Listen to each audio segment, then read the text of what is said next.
I know it's tempting, but there's no virtue and there's no integrity in assuming the behavior of your professed oppressor.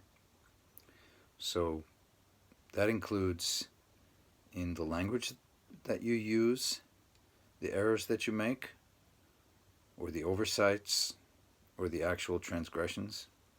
That includes the names that you choose for your organization.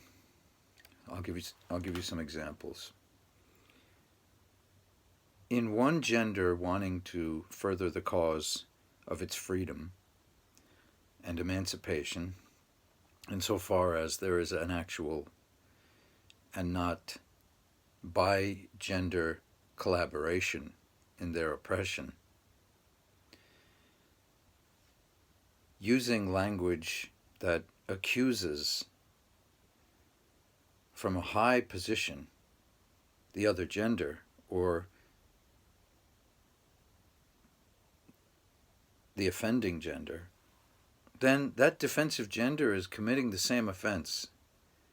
Okay, trying to put things in academic language makes it much harder to digest. So I'll just put this in plain speech. For women to say that a man can't explain something for fear or objection to his explaining that thing based on his gender, in other words, when someone says you're mansplaining, they're oppressing you. He or she is oppressing you. There are no two ways about it.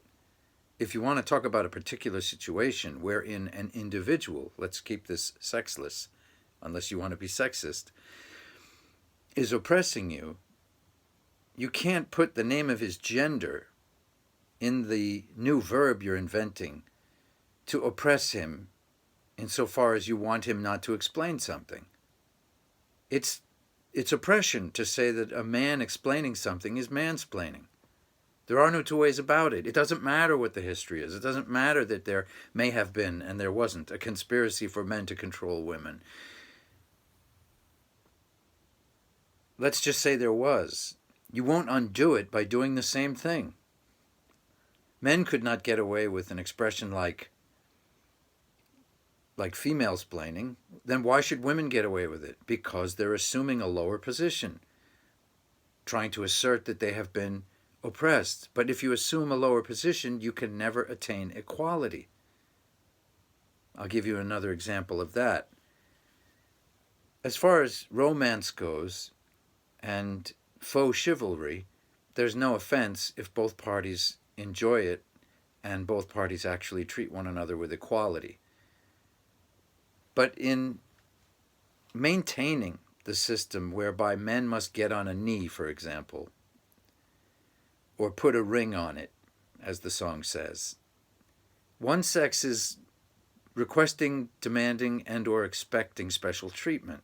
So that sex can't at the same time, or at least members of it that want the chivalry, sue for equality. You can't ask for equal treatment and special treatment at the same time. As I said, unless the special treatment is just a game. It's just part of a romantic tradition. Okay, but the society is set up to see women as the weaker sex, and many women participate in this.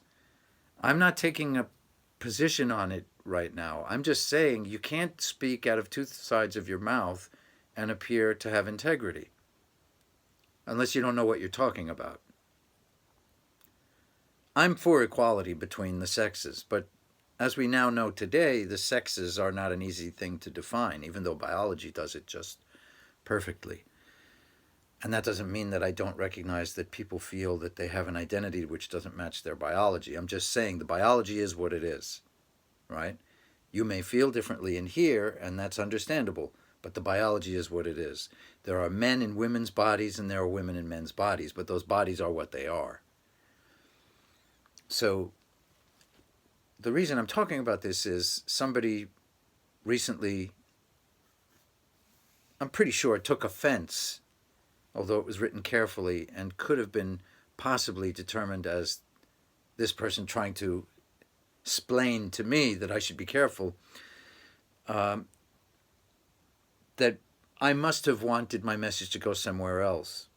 Somebody posted something on Twitter which talked about rape culture, and then it talked about how men usually respond, saying it happens to us too. And I offered a neutral, friendly explanation, not that it was needed, but it wasn't mentioned that it was known, that sometimes men mention it because the issue usually is only about women, which is fine per the conversation.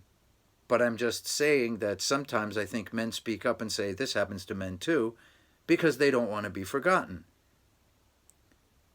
The very statement of which should remind feminists that they are, in some cases, stronger than men. So it validates women, as well as tries to validate the suffering men have experienced. Well, this person said that I was mansplaining, or suggested it. No, I'm not mansplaining. My sex has nothing to do with my intellectual opinion. You may say it does, but I know it doesn't. I'm fair. That's why I do philosophical discourse. You can't if you're not fair. Then you're a pundit. I'm not a pundit. So, now we'll talk about names. Yes, it's true that Black Lives Matter. But let me diverge for a minute.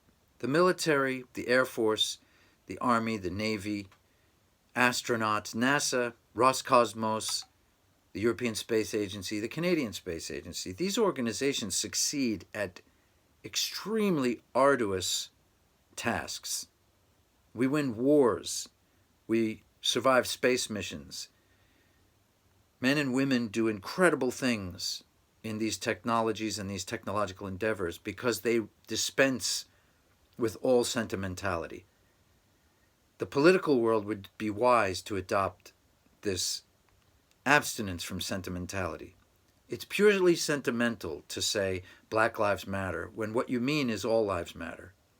Now, I know that all lives matter carries with it a stigma because of what happened, but let's just pretend that didn't happen. Let's just pretend that we were sitting around fed up with what's happening with this oppressed population, and we wanted to make a group that would sue for equality.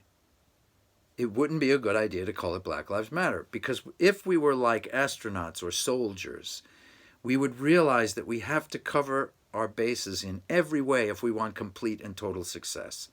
But what a lot of political groups do is they say, oh, we know this is going to cause trouble, but we have a right to do it anyway. That's not a recipe for success.